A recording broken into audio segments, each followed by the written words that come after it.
Hello everyone, सभी लोग का स्वागत है most awaited anime solo levelling के अंदर। हाँ, ये सोलो लेवलिंग ही है, तो इस एपिसोड को अंत तक देखना और चैनल पर नहीं हो तो सब्सक्राइब कर देना। एपिसोड के स्टार्टिंग में हम लोग को 3 साल पहले की स्टोरी दिखाई जाती है, जहां पर हम लोग देखते हैं कि एक माउंटेन के ऊपर लड़ाई चल रही है और शिप में बैठे हुए लोग उस लड़ाई को देख रहे हैं। वो लोग अब कहने लगते हैं, कैप्टन, हम लोग को उनकी मदद करने के लिए जाना चाहिए।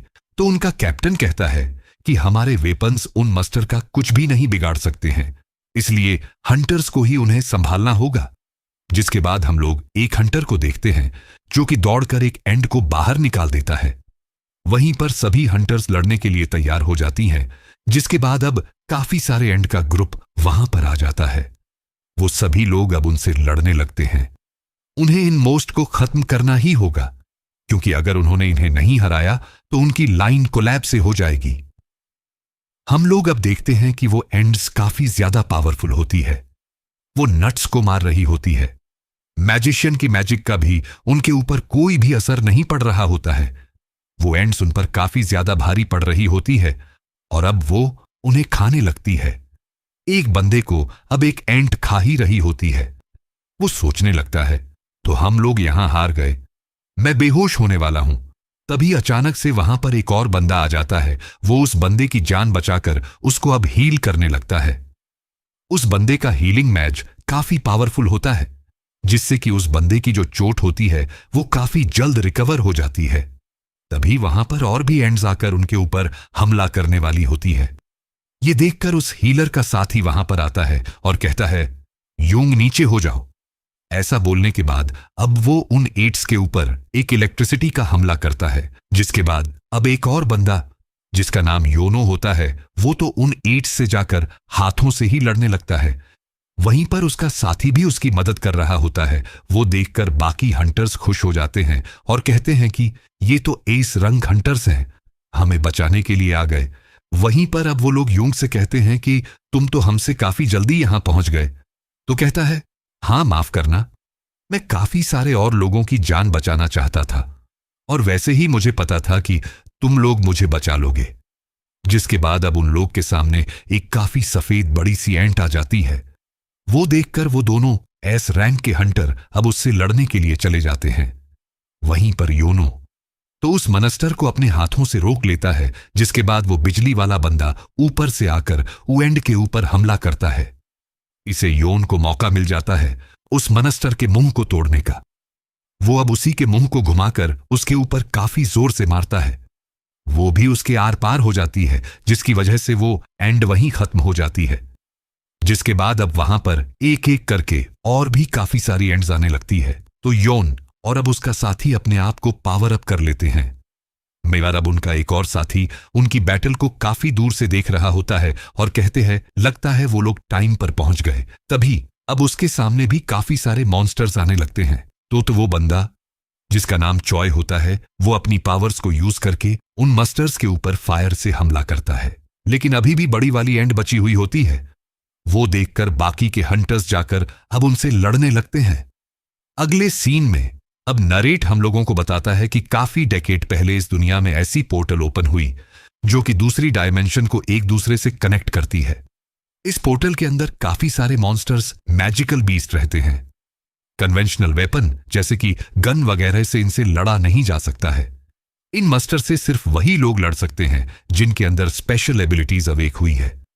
उन लोग को हंटर्स कहा जाता है। उनके मैजिकल पावर्स के बेस्ड पर उन लोग को ABCDE रैंक में क्लासिफाई किया गया है। और एक बार अगर तुम्हारे अंदर स्पेशल एबिलिटीज अवेक हो गई तो तुम कितनी भी मेहनत कर लो, तुम्हारी एबिलिटीज कभी भी और ज्यादा डेवलप नहीं होंगी। जिसके बाद हम लोग देखते हैं ना, साल बीत जाते हैं और हम लोग को प्रेजेंट का सीन दिखाया जाता है। उसी पोर्टल के सामने काफी सारे हंटर्स खड़े हैं रेड मिशंस करने के लिए। वहीं पर एक बंदा जिसका नाम किम होता है, उसके पास एक पार्क्स नाम का बंदा आता है। उसे देखकर किम कहते हैं कि तुम यहां क्या कर रहे हो? मुझे लगा कि तुमने हंटिंग क्विट कर दी। तो कहता है, हां कर तो दी थी, लेकिन मेरी वाइफ प्रेग्नेंट है और वो हमारे दूसरे बेटे को जन्म देने वाली है, इसलिए हमें थोड़े पैसे की जरूरत है। तो किम उसे कहते हैं कि तुम्हारा डिसीजन तो सही है, रेड मिशंस पूरे होने पर काफी सारे पैसे जो मिलता है, तब यहां पर हमारे मेन कैरेक्टर जिनवू की एंट्री होती है। सभी लोग अब उसे ग्रीटिंग्स कर रहे होते हैं। वहीं पर किम भी उससे कहते हैं कि क्या तुमने आज अच्छे से खाना खाया। जिस्म वो कहते हैं हां अच्छे से खाया। मैंने ये देखकर पार किम से कहते हैं कि ये पर्सन कौन है, क्या ये स्ट्रांग है, क्योंकि सभी लोगों से ग्रीटिंग कर रहे हैं। तो किम उसे कहता है कि तुम जैसा सोच रहे हो बिल्कुल उसका अपोजिट है। जब तुमने हमारी टीम छोड़ दी थी तो उसके बाद उसने ज्वाइन किया था। जिन वो पूरे मैन काउंट में से सबसे वीक हंटर है। एक बार वो ई रैंक के डंजों तक में इंजर्ड हो गया था, जिसकी वजह से उसे हॉस्पिटलाइज होना पड़ा। वो उतना ज्यादा कमजोर है। वहीं पर जिन वो भी उनकी बात सुन लेता है और थोड़ा सा दुखी हो जाता है। तभी उसके पास एक लड़की आती है जिसका नाम जूही होता है। वो उसे कहती है कि क्या तुम आज भी इंजर्ड हो गए हो। जिस्पा कहता है हां तुम्हें तो पता है कि ये तो मेरा हर बार का है। तब वो उसे कहती कि अपना ख्याल रखा करो। वो लोग अब एक साथ बैठे होते हैं। जोई उसे कहती कि मैंने सुना कि तुम्हें हॉस्पिटल में जाना पड़ा। तो कहता हां मैं एक अकेला ही पर्सन था जो कि ई रैंक के डंजों में इंजर्ड हो गया। बाकी के हंटर्स हाई रैंक के थे तो उन्हें हीलर की भी जरूरत नहीं पड़ी। और वैसे भी तुम्हें पता ही है कि मैं कितना ज्यादा कमजोर हूं। जिसके बाद अब वो लोग अपने मिशन के लिए जाते हैं। उन लोग के रेड मिशन का आज एक कैप्टन है जिसका नाम सॉन चियल है। वो अब उन लोगों से कहते हैं कि तुम यहां के सबसे हाई रैंक के हंटर्स हो। मैं काफी रिलीफ हूं कि मैं तुम जैसी टीम को लीड करूंगा। जिसके बाद अब वो सभी हंटर सब अंदर जाते हैं। किम अब जिनसे कहने लगता है कि सभी लोग के पास रहना और हर्ट मत होना। ऐसा बोलकर वह सभी अंदर जाते हैं। वहीं पर जिनब देखता है कि मेरे पास एक छोटा सा नाइफ है जिसके अंदर थोड़ा सा मैजिक पावर है। मेरी इनकम से सिर्फ मैं यही खरीद सकता हूं। कम से कम कुछ ना होने से तो बेहतर ही है। मैं आज कैसे भी करके काफी अच्छा परफॉर्म करने वाला हूं। ऐसा बोलकर वो भी अंदर चला जाता है। अगले सीन में अब हम लोग एक बंदे को देखते हैं जो कि प्रेसिडेंट गो को उसके हार्ड वर्क के लिए शुक्रिया करता है और पूछता है कि गवर्नमेंट के साथ आपकी मीटिंग कैसी गई। तो गो कहता है कि वो हमेशा की तरह वही बात कह रहे थे। वो चाहते हैं कि हम डंजों ब्रेक को अवॉइड करें और वो डिमांड करें कि हम लोग उन्हें डंजों के मिले हुए सामान को उन्हें सप्लाई करें। उन लोग की जो रिक्वेस्ट है वो बिल्कुल भी गलत नहीं है। डंजों से मिले हुए सामान को भेजकर हम लोग काफी पैसे कमा रहे हैं। मैजिक बीस्ट को हराने के बाद हम लोग को ये क्रिस्टल्स मिलते हैं। इन्हें मैजिक जम्स भी कहा जाता है। इन्हें बेचकर पैसे कमाए जा सकते हैं। वहीं अब दूसरी तरफ हम लोग जिनको देखते हैं जिसने पहली बार उसे मैजिक जैन मिला है। तभी अचानक से गोलमन आकर उसके ऊपर हमला करता है। वो गॉब्लिन थोड़ा सा पावरफुल होता है, इसलिए जिनको वहां से थोड़ा सा भागना पड़ता है। लेकिन अब वो वापस से उसके पास आकर अब उसके ऊपर हमला करता है। वो जैसे अब उसके ऊपर हमला करता है, जिन का जो नाइफ होता है वो टूट जाता है। इसी मौके का फायदा उठाकर वो गोब्लिन जिन के ऊपर हमला कर देता है। ये देखकर पाक जल्दी से जाकर अब उस गोब्लिन को मार देता है और जिन को बचा लेता है। वहीं पर अब हम लोग देखते हैं जिनका काफी ज्यादा खून निकलने लगा है। तभी जूही उसके पास जाकर उसके ऊपर अपना हीले मैजिक यूज करने लगती है और कहती है कि मैं तुम्हें हील कर दूंगी। जिन भी अब थोड़ा बहुत हील होने लगता है। वह सामने देखता है अपनी टीम को जो कि काफी ज्यादा पावरफुल होती है और वह मस्टर्स को काफी इजीली मार रहे होते हैं। अगले सीन में अब प्रेसिडेंट गो बताते हैं कि हाई रैंक मैजिक बीस्ट को हराकर जो जैम मिलते हैं उनसे और ज्यादा पावरफुल वेपन्स बनाए जा सकते हैं और स्ट्रंग है मैजिकल बीस्ट को हराने के लिए। लेकिन जो मानक क्रिस्टल डंजो से मिलता है वो भी वेपन की तरह यूज किया जा सकता है, लेकिन उनका इफेक्ट मैजिक जैम से ज्यादा नहीं होता है। और गवर्नमेंट चाहती है उनका यूज करना न्यू टाइप ऑफ एनर्जी के लिए, क्योंकि ये न्यूक्लियर पावर से सेफर है और हाइड्रो पावर और जियोथर्मल पावर से ज्यादा एफिशिएंट है। ये काफी कम एयर पोल्यूशन करता है, तो ये एक आइडियल ग्रीन एनर्जी की तरह है। गवर्नमेंट ये रिसर्च कर रही है कि मैजिकल जैम और माना क्रिस्टल से इलेक्ट्रिसिटी कैसे बनाई जा सकती है। हंटर्स जो रेयर रिसोर्सेज को एक्वायर करते हैं उन्हीं से ये काम पूरा हो सकता है। अगले सीन में हम लोग देखते हैं कि जिनकी टीम अब डंजों बॉस को हरा देती है। वहीं दूसरी तरफ जूही जीन से कहती है कि क्या तुम एक हंटर जबरदस्ती बने हो, क्योंकि तुम किसी दिन मर भी सकते हो। यह सुनकर जिन उससे कहते हैं, मुझे माफ कर दो, तो जो ही उसे कहती कि मुझे तुम्हारी माफी नहीं चाहिए, मुझे तुम्हारी चिंता होती है, वहीं दूसरी तरह हम लोग देखते हैं कि उन लोग को डंजों बोस से ज्यादा कुछ कीमती नहीं मिला है। जिन अब सोचता है कि क्या ये रेड खत्म हो गई, मुझे तो बस एक ई रैंक का मैजिक जैम ही मिल पाया, आखिर इसके लिए मैं अपनी जान क्यों दे रहा था। तभी एक खट्टा उन लोगों को वहां पर बुलाकर एक केव दिखाता है जो कि काफी ज्यादा डीप जारी होती है। वो देखकर वो लोग सोचने लगते हैं कि क्या ये एक डबल डंजो है। वो लोग अब सोचने लगते हैं कि अगर वो लोग इस केव के अंदर जाएंगे तो उन्हें कीमती मोस्टर मिल सकते हैं, जिन्हें हराकर उन्हें कीमती सामान मिलेगा। सोंगम उन लोगों से कहता है कि ऐसी सिचुएशन में हम लोग को हंटर एसोसिएशन को रिपोर्ट करना चाहिए, तो पार्क उसे कहते हैं कि हमें अंदर चलना चाहिए। ये तो बस एक डी रैंक का डंजो है, रिस्क तो हम लोग लेंगे लेकिन हमें कीमती सामान भी मिल सकता है। यह सुनकर सॉन कहते हैं, ठीक है, चलो वोट करते हैं कि आखिरकार अंदर कौन जाना चाहता है। तो अब सभी लोग वोट करने लगते हैं। वहीं पर जूही तो अंदर जाना ही नहीं चाहती है। वोटिंग करने के बाद पता चलता है कि 6 लोग अंदर जाना चाहते हैं और 6 लोग नहीं जाना चाहते हैं। अब से जिन के ऊपर डिपेंड करता है कि वो क्या वोट करेगा। वह सोचने लगता है कि मुझे पता है कि एक डी रैंक का डजन कितना डेंजरस हो सकता है, लेकिन मेरे डैड गुम हो गए हैं और मेरी फैमिली में सिर्फ मैं ही अकेला कमाने वाला हूं। मेरी मॉम के मेडिकल खर्चे होते हैं और मेरी बहन को कॉलेज जाना है। उन सब के लिए मुझे पैसे की जरूरत है। जिन अब उन लोगों से कहता है कि मैं अंदर जाऊंगा। अगले सीन में हम लोग को एक जगह दिखाई जाती है जहां पर एक लेडी एक बंदे से कहती है कि अपना हाथ इस क्रिस्टल के ऊपर रखो, तो वो ओ ऐसे करता है और अब वो लड़की डेटा को कलेक्ट करती है। ऐसे ऐसे करके धीरे धीरे करके सभी लोग की बारी आ रही होती है क्रिस्टल को हाथ लगाने की।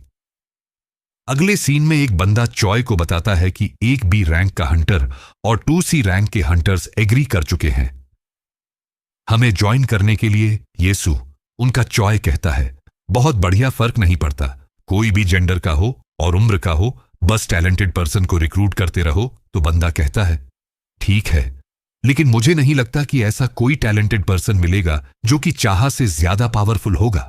और अब अगले सीन में हम लोग 2 चोरों को देखते हैं जो कि सिटी में एक लड़की का पर्स चुराकर भाग जाते हैं। वो काफी तेज से भाग ही रहे होते हैं, तभी अचानक से उन लोग के सामने एक लड़की आ जाती है। वो उस लड़की को साइड में हटने के लिए कहते हैं, लेकिन वो लड़की हटती नहीं है। वो अचानक से वहां से गायब होकर उन लोग के ऊपर कूद कर आती है, जिसकी वजह से उन लोग का बैलेंस बिगड़ जाता है और वो आगे जाकर फिसल जाते हैं। वहीं पर अब वो लड़की उन लोगों से उस पर्स को ले लेती है और अब जिस लेडी का वो पर्स था वो वहां पर आती है। वो अपना पर्स वापस लेकर उससे कहती है कि आप तो चाह है। तभी अब वहां पर और काफी सारे लोग आ जाते हैं चाह से मिलने के लिए, क्योंकि वो एक काफी ज्यादा पॉपुलर एस रैंक हंटर है। उसे अब इतने लोगों की भीड़ पसंद नहीं आती है, तो वो एक छलांग लगाकर ऊपर आ जाती है और अब वहां से चली जाती है।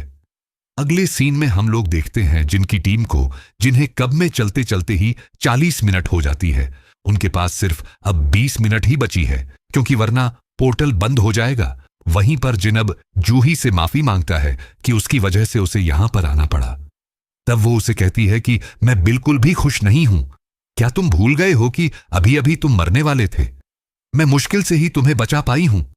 यह सुनकर जिन उससे कहता है, मुझे माफ कर दो, तो जो उसे कहती है कि अगर तुम्हें प्रॉपरली माफी मांगनी है तो तुम्हें मुझे खाने की ट्रीट देनी होगी। यह सुनकर जिन थोड़ा सा शर्मा जाता है और अब वो उसे कहता है, ठीक ठीक है, दे दूंगा। जिसके बाद अब वो लोग एक बॉस रूम के पास पहुंचते हैं और देखते हैं कि जो वो डोर है वो थोड़ा सा रेयर है, तो वो सभी अब डिसाइड करते हैं कि वो लोग इसके अंदर जाएंगे। अगले सीन में हम लोग प्रेसिडेंट गो को देखते हैं, जो कि कुछ नए हंटर्स को कह रहे होते हैं कि मैं हंटर्स एसोसिएशन का प्रेसिडेंट हूं, तुम में से ही कुछ लोग हंटर बनेंगे और कुछ नहीं। पोर्टल 10 साल से ज्यादा एग्जिस्ट करती है। डंजों के अंदर अभी भी ऐसी मिस्ट्री है जिसे सॉल्व नहीं किया जा सकता है। एक हंटर बनना काफी ज्यादा रिस्की काम है। अगर तुम लोग को रेड मिशन की आदत है तो फिर भी अपने गार्ड डाउन मत करना, कभी भी एरोगेंट मत बनना। अगर तुम लोग को सरवाइव करना है तो एक बात हमेशा याद रखना, और वो है कि हमेशा चौकन ना रहना। वहीं अब हम लोग जीन की टीम को देखते हैं, जो कि अब उस डंजों के अंदर आ जाती है। वो रूम उन लोगों को काफी ज्यादा अजीब लग रहा था है। वहां पर अलग अलग तरीके की स्टैचू भी खड़ी थी जो कि काफी ज्यादा पुरानी लग रही होती है। वहीं पर जीन अब एक मूर्ति के सामने खड़ा हुआ जाता है और कहता है कि ये वाली मूर्ति थोड़ी बड़ी लग रही है। वो लोग अब इस बात से हैरान है कि इस जगह पर एक भी मैजिकल बीस्ट नहीं है। उन लोग का जमीन पर एक मैजिक सर्कल भी मिलता है और एक दीवार पर कुछ लिखा हुआ भी मिलता है जो कि एनसेट मैजिक में लिखा था। वहीं पर सॉन्ग उसे जाकर पढ़ने लगता है। तभी अचानक से जूही जिन को पकड़ लेती है और कहती है कि जो वो बड़े वाला स्टैचू है उसकी आंख अभी अभी हिली है। वो हमें देख रहा था। ये सुनकर जिनको उसकी बात पर बिल्कुल भी बिलीव नहीं होता है। तभी हम लोग देखते हैं कि वहां का जो गेट होता है वो बंद हो जाता है। ये देखकर वो लोग शॉक हो जाते हैं। वहीं पर एक बंदा कहता है, मैंने कहा था कि यहां नहीं आना चाहिए, तुम डंजों को अंडरस्टिमेट कर रहे थे। यहां से तुम्हें जितना भी रिवॉर्ड मिले तुम खुद ले लेना, लेकिन मुझे यहां से निकालो। वह गेट को खोलने की कोशिश कर रहा होता है, लेकिन तभी अचानक से एक मूर्ति आकर उसके ऊपर हमला करती है और वो उसे पूरी तरीके से बीच में काट देती है। ये देखकर सभी काफी ज्यादा शॉक हो जाते हैं। सभी लोग अब डर जाते हैं और कहते हैं कि क्या हमें इतनी बड़ी मूर्तियों से लड़ाई करनी है।